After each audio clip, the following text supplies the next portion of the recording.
Hello everyone, welcome back to CKC study point. I hope you are doing well. आप लोग की preparation बहुत अच्छी चल रही होगी। तो चलिए स्टार्ट करते हैं आज की वीडियो। इस वीडियो में डिस्कस करने वाले हैं that particular concept is belongs to the design of a steel structure. And जो क्वेश्चन आपको स्क्रीन पर दिख रहा है that's relate to the compression member. That's particular question is very very important. तो कहने को कंप्रेशन मेंबर बहुत टिपिकल माना जाता है, बट अकॉर्डिंग टू मी ये बहुत सिंपल कॉन्सेप्ट होता है। जनरली इसमें हम स्टील टेबल का बहुत ज़्यादा इसमें यूजेस देखने को मिलता है। स्टील टेबल को कैसे देखना है, कहाँ पर स्टील टेबल का कैसे यूज़ होता है, वो इस क्वेश्चन के थ्रू पता चलने वाला है।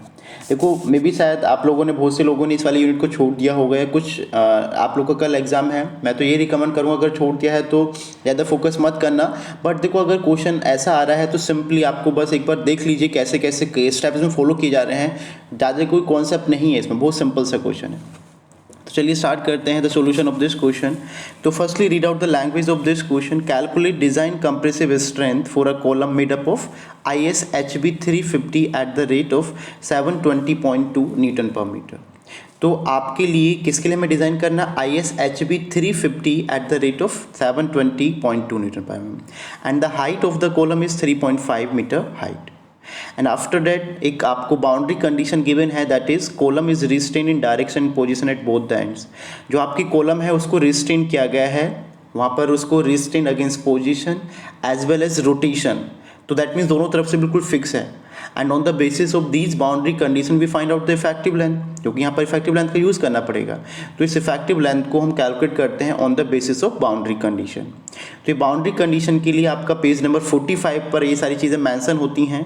जनरली ये सारी चीज़ें तो आप लोगों को लर्न भी हो जाती हैं, जब आप नंबर ऑफ क्वेश्चन सोल्व करते हो तो पता चल जाता है। बट आपको फिर भी इसको वेरीफाई करना है, तो पेज नंबर 45 से आप इस चीज़ को देख सकते हो using your table. And use steel grade 410। अब देखो, एक सबसे इंपॉर्टेंट चीज़ है, अगर आपको पेजेस नंबर कौन से पेजेस पर किसका कैसे यूज़ है, 3-4 पेजेस हैं जो आपको जनरली पता होने चाहिए। मैं वीडियो के लास्ट में मैंने मेंशन किया हुआ है कि पेज नंबर 44 को किसके लिए यूज़ करते हैं, 41 का किस लिए यूज़ करते हैं, 34 को किस लिए यूज़ करते हैं, मैंने लास्ट में मेंशन कर दिया है, तो वीडियो के लास्ट में आपको पता चल जाएगा, राइट। तो चलिए स्टार्ट करते हैं सॉल्यूशन ऑफ दिस क्वेश्चन।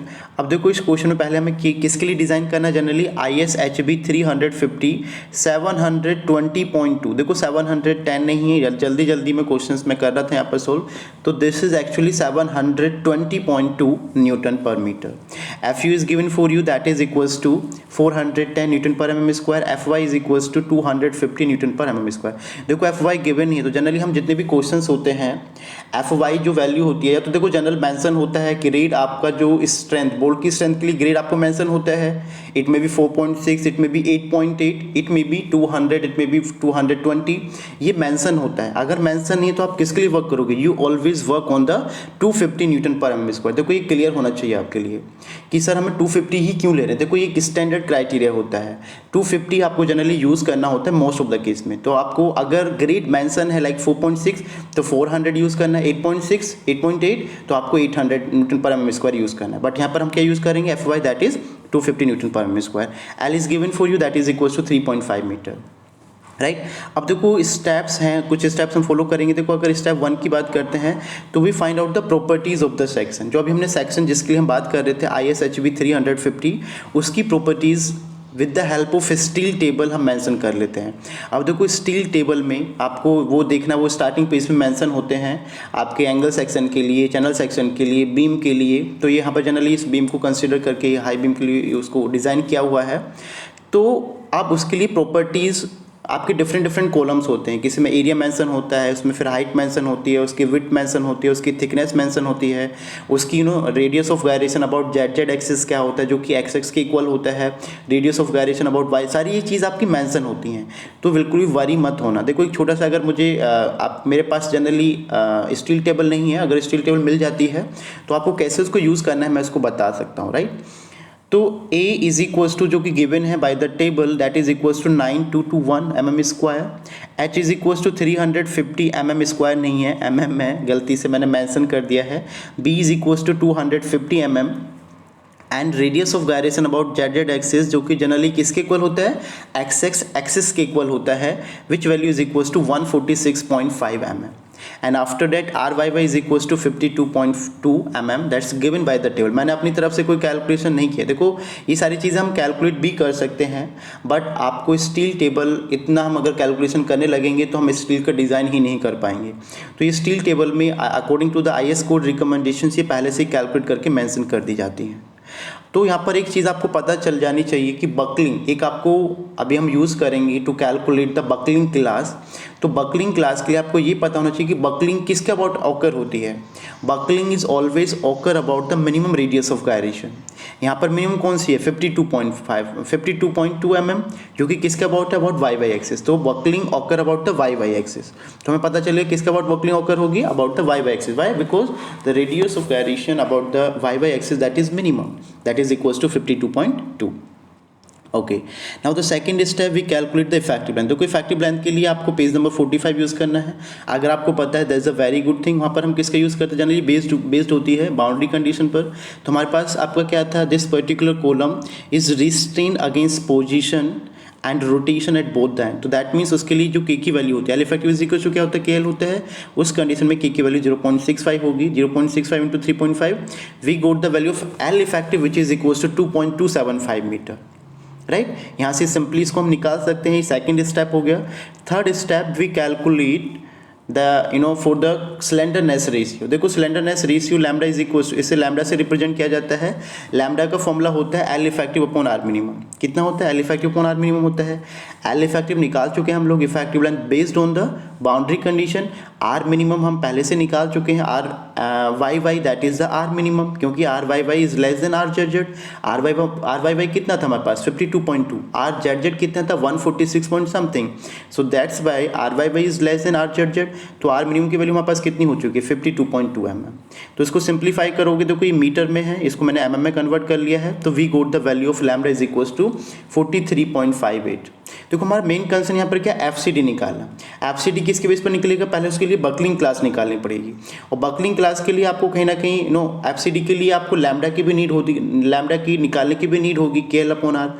तो सारी चीज़ हम एफसीडी के लिए निकाल रहे हैं, और एफसीडी की हेल्प से आपका पीडी निकलेगा, जिसके लिए जो भी कंप्रेसिव स्ट्रेंथ होगी, जिसके लिए हम पूरे क्वेश्चन को डिज़ाइन कर रहे हैं। तो ये सारे स्टेप एक दूसरे से इंटर रिलेट कर रहे हैं। तो आपको पता चल रहा है कि क्या चीज़ निकालनी है, अल्टीमेटली एफसीडी निकालनी है।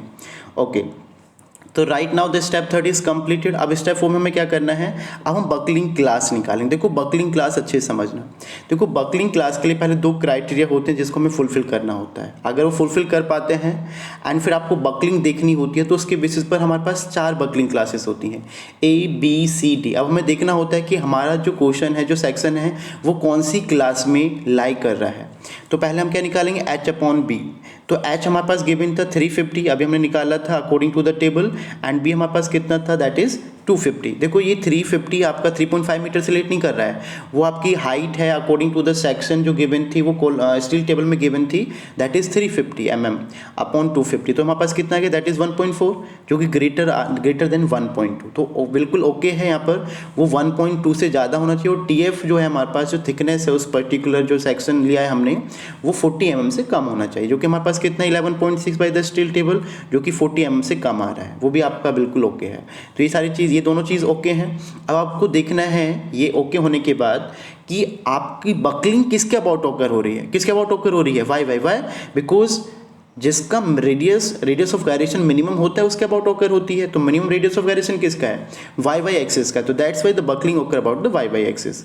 तो यहाँ पर आप इस दोनों क्राइटेरिया को फॉलो करते हुए पेज नंबर 44 को आपको देखना है। पेज नंबर 44 पर आपका पता चल जाएगा इसको देखते हुए। देखो एक वाई वाई एक्सिस के अबाउट, एक जेड जेड एक्सिस के अबाउट।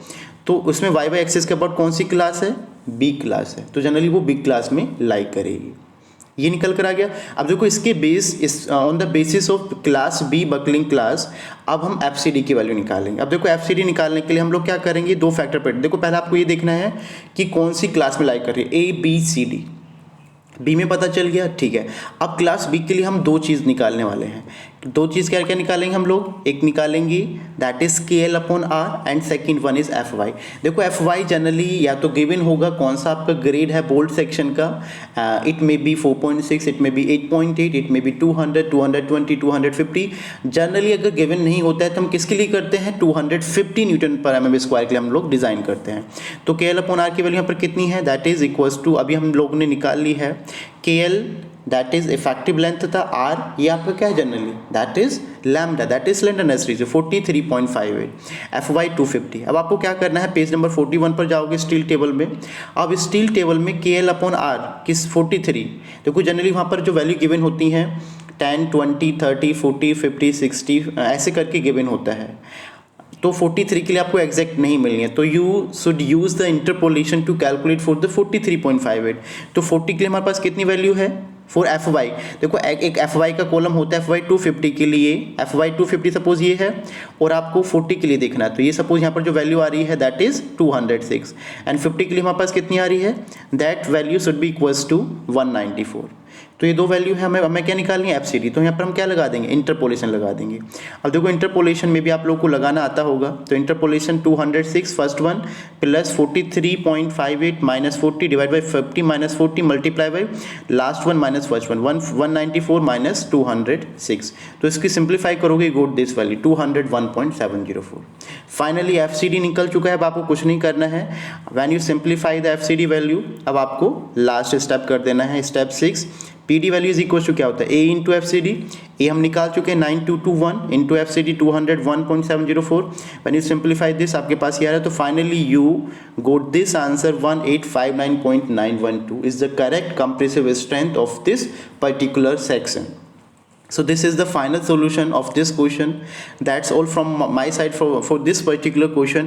अब देखो मैं जो आपको इंपॉर्टेंट चीज़ बताने वाला था, क्या क्या जनरली इस टाइप के क्वेश्चन में यूज़ होगा, कौन से पेजेस इंपॉर्टेंट हैं, IS कोड कौन से यूज़ करते हैं जनरली, IS 800 2007। देखो आपको ये सारी चीज़ें IS कोड भी आपका अलाउ होता है एंड आपकी जो स्टील टेबल दोनों चीज़ अलाउ होती हैं सेंटर के पास। इंपॉर्टेंट पेजेस देखो, पेज नंबर 34 पर हम डिज़ाइन कंप्रेसिव स्ट्रेंथ निकालते हैं, पेज नंबर 44 पर हम जनरली बकलिंग क्लास के लिए देखा जाता है, पेज 45 पर आपकी बाउंड्री कंडीशन मेंशन होती हैं, पेज 40, 41, 42, 43 आपके यहाँ से हम एफसीडी वैल्यू का पता करते हैं। तो पेज 34, 44, 40, 41, 42, 43 ये आपकी 6-7 पेज बहुत इंपॉर्टेंट होते हैं जो कि इसके बारे में आपको पता होना चाहिए। आपको वीडियो कैसा लगा है प्लीज़ कमेंट सेक्शन में मुझे लिखकर बताइए। अगर आपका और भी कोई डाउट है, इससे रिलेटेड भी कोई डाउट है, वो भी कमेंट सेक्शन में आप मुझे बता सकते हैं। और कोई आपका फर्दर डाउट आ रहा है तो मुझे प्लीज़ फ़ोटो क्लिक करिए via WhatsApp, via Telegram, you send me and I give the solution of this question, right. So मिलते हैं नेक्स्ट वीडियो में, तब तक के लिए जय हिंद, वंदे मातरम।